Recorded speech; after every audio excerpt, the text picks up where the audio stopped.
Have you ever wondered what truly shapes a remarkable life right from the very start? How do really humble circumstances sometimes become the fertile ground for extraordinary dreams? It's a great question. Welcome to the deep dive. This is where we take sources, peel back the layers, and really try to pull out the most important nuggets of knowledge and insight for you. hmm Today, we're diving into the early life story of engineer Reuben Juma Onunga. It's all chronicled in his memoir, The Journey of Grace. Which is quite an inspiring read, actually. It really is. The book, it's subtitled The Early Life of Engineer Reuben Juma Onunga, and it's just deeply personal, filled with scriptural references, some philosophical insights, heartfelt acknowledgments.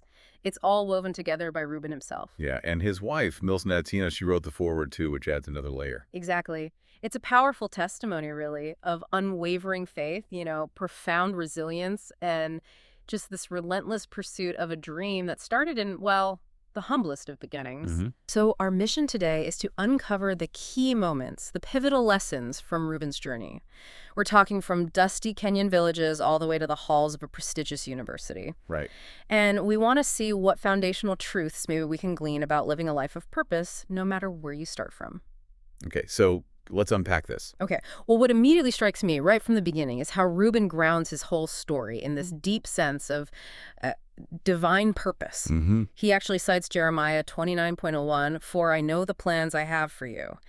And that sets such a powerful tone. It basically frames his entire life, even the really tough parts, as divinely guided. That's not just an afterthought then. It's like the lens for everything. Exactly. It's the lens. And, for you listening, it brings up a really important question.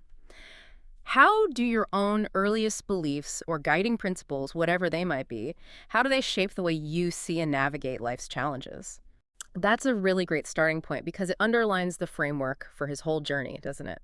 So Reuben was born in 1980, and he was deeply rooted in the traditions of the Luo people in Asembo and Alego, Kenya. Right. He describes his birth like entering a world steeped in tradition, communal life, and strong faith. And his parents, well, they were clearly his first teachers. hmm His father, Mzee Christopher Onunga, he was a tailor. And Reuben says he exemplified incredible diligence, mastery. The craft, yeah. Yeah, learning that whatever your hand finds to do it with everything you've got. That seems to become a cornerstone for him. Definitely. And his mother, Monica Ogola, she modeled fierce love and this profound resilience, qualities that you can see really became central to Reuben's own character as he grew up. And what's compelling there, I think, is how those early models weren't just abstract ideas. They were like lived experiences, right? Totally. His father's hands-on work, his mother's strength. It feels like the bedrock for his later drive. It kind of makes you wonder, what are those tangible, lived examples of character that you absorbed really early on? Absolutely. And those lessons, they went beyond just his parents. The family grew up in a polygamous household with stepmothers Agnes and Filgona. Which must have been complex. Yeah, but he frames it as almost a masterclass in diplomacy, in understanding community strength. Daily life in Asembo, he paints this picture. Roosters crowing, millet pounding, storytelling around fires, celebrating Ubuntu. Ah, Ubuntu. That profound African idea of interconnectedness. I am because we are. Exactly. That must have been particularly potent in a setting like that where you're navigating all these different relationships. How do you think that played out later for him, that early lesson in harmony? Well, it certainly seems to have laid a foundation for empathy. Then there was a big move to Naivasha. The family lived in a modest council house granted by a district commissioner. Okay, a different environment. Very different. A place of imagination, he says, but also early responsibility. He remembers stirring rice on a stool as a kid, Wow. making sure he didn't spoil the only meal for the day. It's a small detail, but it feels packed with meaning, right? Foreshadowing that idea of faithfulness in small things. Yeah, trust with little means, trust with much. That principle. Right. And he mentions playing freely with Kikuyu children. No tribalism, which is a lovely touch. Mm-hmm. But then tragedy hit. His sister Isabel passed away. He talks about this profound grief, initiating his really earnest conversations with God, feeling this assurance like the Lord is close to the brokenhearted. That's heavy for a child. It is. And hunger, too, was often around. But for Reuben, the idea, man shall not live by bread alone, became, well, a lived truth, not just words. That's a really profound way to frame hardship, isn't it? It's like he learned to see adversity not just as a barrier, but maybe as a forge, something that shapes you. Yeah, like a forge for character and faith. Do you think that perspective, seeing trials as a forge, was something he consciously developed later, or was it just sort of there from the start? That's hard to say definitively from the outside, but reading it, it feels like those early experiences, especially the loss and the conversations with God he describes, really cemented that view. It allowed him to interpret everything else through that lens of divine purpose. It's quite remarkable, really. It is. So, from these formative, often tough years, Reuben moves into formal education. His journey starts at Tiga Primary. He calls it holy ground, despite its humility. Holy ground. That's strong language for a humble school. It makes you wonder, right? Turns out, teachers like Mrs. Akeodaris, they didn't just teach reading, they ignited a love for it, challenged him with proverbs like wisdom is the principal thing. A mentor figure early on. Definitely. And he walked long distances, guarding these tattered exercise books like a lion guards its cubs. He saw them as holding the power to rewrite his destiny. Wow, that's such a powerful image. Those worn-out books representing a whole future. It's a universal lesson, too, isn't it? Believing in education's power no matter your start. That hunger for knowledge. Exactly that hunger. Then the journey continued, and there was a pivotal change at Kiswaro Primary. Okay, what happened there? This is where sponsorship from Compassion International came in through the Mahaya Child Development Center. It provided, yes, shoes and books, but Reuben emphasizes it also provided belief. Belief. That's intangible, but maybe the most important part. Right. And under another teacher, Mr. James O'Dara, he really developed a love for math. He marveled at its certainty, its logic. He even echoes Einstein, calling it the poetry of logical ideas. That's fantastic. So if we zoom out a bit here, his education journey seems to highlight this, like dual force. How so? Well, you have the external support, like compassion, which can dramatically change things, give practical resources. Let's see the shoes and books. But then it's the internal drive, the discipline, that unwavering faith, often sparked by mentors like Mrs. Okeo or Mr. O'Dara, that lets that opportunity actually flourish. Yeah, talent alone isn't enough. Exactly. Talent without perseverance often just fizzles out. Yeah. And for you listening, maybe think about this. How have key mentors or moments of external support combined with your own internal resolve shaped your education or career path? That dual force really does define this stage. His next step was Nyugoko Secondary School. It was on the slopes of Siaya, and he calls it a crucible where destinies were forged. A crucible. Intense. Yeah, and school fees were a huge constant challenge for many kids there. But Reuben says his path was consistently provided for, either through sponsorship or what he calls sheer providence, which just reinforced his conviction, trust in the Lord with all your heart. So that faith component remained absolutely central? Absolutely. And it wasn't just academics. Mornings started before dawn. Single cups of porridge fueled long study hours. He became chairman of the Christian Union, honing leadership skills, guided by that idea of serving, not being served. Leading by example, even then. Right. And despite walking 45 minutes to school, sometimes barefoot, facing discouragement, his academic excellence just shone through. He graduated Nyugoko with an A-. An A- from that background. That's incredible. He calls it a miracle. Born of prayer, sleepless nights, relentless hope. It's hard not to be moved by that kind of sheer determination, isn't it? It really is. It's a testament to how resourcefulness and spiritual grounding can fill the gaps when normal resources just aren't there. You see this pattern emerging, right? Challenges are met not with despair, but with more resolve and a deepening of that faith. And that resolve was definitely tested when he entered the University of Nairobi. He describes it as a whole new universe. Getting in felt nothing short of miraculous to him. I can imagine. Affirming that belief, the Lord has done this. Exactly. He pursued engineering, which is notoriously tough.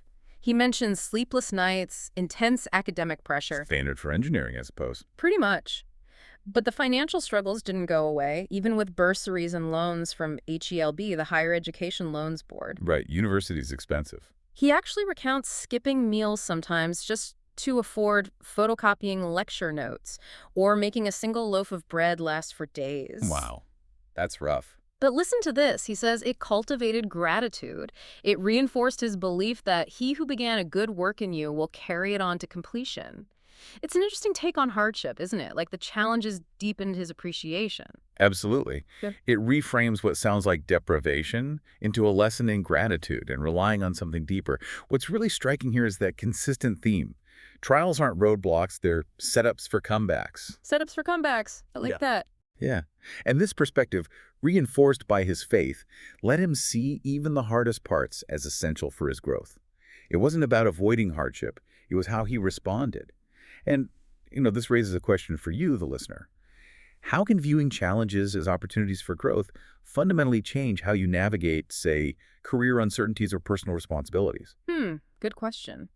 Beyond the tough academics and finances, he thrived in the Christian Union there too, leading Bible studies, mentoring others, living out that iron sharpens iron idea. Building community again. Yeah, and consciously navigating social pressures, temptations. He resolved, like Daniel in the Bible, not to defile myself.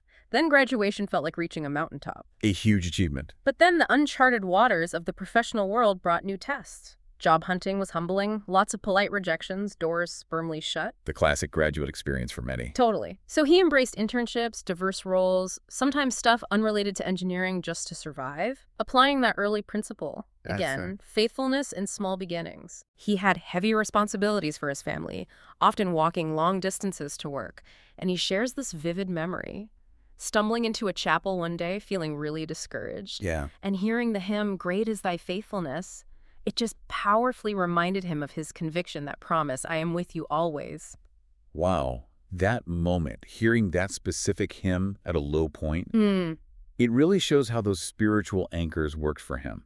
They weren't just abstract beliefs, they were active moments of reorientation. Yeah, like finding a touchstone. Exactly. It shows resilience isn't just gritting your teeth, it's also finding those things that remind you of your purpose, your strength. So as Reuben started building his life post-university, love entered the picture unexpectedly with Millicent. Ah, his wife. Yes, he felt Proverbs 18.22 resonated. He who finds a wife finds what is good. Their courtship sounds like a journey of discovery, prayer, shared purpose. Building together. She became his companion, encourager, prayer partner, especially through financial instability, career uncertainties, embodying that two are better than one wisdom. A true partner. Their wedding was humble, he says, but joyous. Their home became a sanctuary, reflecting their shared conviction. As for me and my house, we will serve the Lord. And now they have 3 children, Keyshawn, Angelo, and Ariella. That's lovely. And it really brings home how faith wasn't just like a Sunday thing for him. It was the lifeblood of everything. Integrated. Totally. Yeah. He got deeply involved in ministry in Nairobi churches, leading Bible studies, mentoring, missions, embracing that never be lacking in zeal idea. He found real joy in seeing lives transformed, understanding that ministry is not reserved for the pulpit. Living it out daily. And guided by another principle, commit to the Lord whatever you do, Yeah. he ventured into business. Consulting, trading, service provision. Entrepreneurship. Yeah. There were seasons of growth, but also intense testing. Deals fell through, clients didn't pay, finances got tight. The realities of business. Exactly. He learned, he says, that growth often looks like failure in its early stages, and that success, in God's eyes, is about faithfulness. He clung to that idea of perseverance through trials, always crediting Millicent as his constant encourager. That partnership sounds crucial. It does. And he also started mentoring young professionals, believing that true success is never about personal gain, but about lifting others as you climb. Paying it forward. That really brings home the integrated nature of his life, doesn't it? Faith isn't just one aspect, it's the framework for everything. Right. His marriage, career, business decisions, even setbacks get reframed as tools for character development, deepening trust. It shows how a consistent worldview can unify all these different parts of life, giving this deep wellspring of motivation. And for you listening, how do your own core values or beliefs intersect with your relationships, your ambitions, even how you react to failure? That's the core of it, I think. So as Reuben reflects on this whole journey, he's just overwhelmed by what he calls the abundant faithfulness of God. He sums up these key principles. Humble beginnings don't limit you. Adversity refines you. Education needs discipline. Talent needs character. Business success is winding. Marriage and ministry are about sacrifice. And faith is that golden thread through absolutely everything. A golden thread. Nice image. Yeah. And he highlights these guiding ideas like purpose is greater than popularity, obedience is better than ambition, character outlasts reputation, patience is a weapon against despair, and gratitude transforms waiting into worship. Wow. That emphasis on character over, say, reputation or ambition really resonates, doesn't it? Especially today when visible achievements are often championed so much. It feels countercultural. It really does. Reuben's journey subtly but powerfully offers this different message. Maybe true legacy is built more quietly, through integrity, through service. It makes you think, what's maybe one practical way you can start prioritizing character over external validation on your own path, starting today? That's a really crucial question. Looking ahead, Reuben feels called into what he calls uncharted territories. Oh, like what? Building institutions, empowering others, being a voice of encouragement. He draws inspiration from Philippians. Forgetting what is behind and straining toward what is ahead, I press on. Always moving forward. Yeah. He resolves to stay teachable, stay anchored in prayer, invest in relationships, pursue excellence, and leave this legacy of wisdom, courage, unwavering faith. He even echoes C.S. Lewis. There are far, far better things ahead than any we leave behind. That's a powerful outlook. Connecting this back to the big picture, his reflections really underscore this idea of life as continuous learning, doesn't it? Where every moment, even the tough ones, contributes to some larger, maybe divinely orchestrated purpose. It's a testament to living a deeply considered life. And for you, listener, as you reflect on your own journey so far, what are those enduring truths or principles you've learned that you want to actively carry into your next chapter? So we've taken a deep dive today into engineer Reuben Juma Onunga's The Journey of Grace.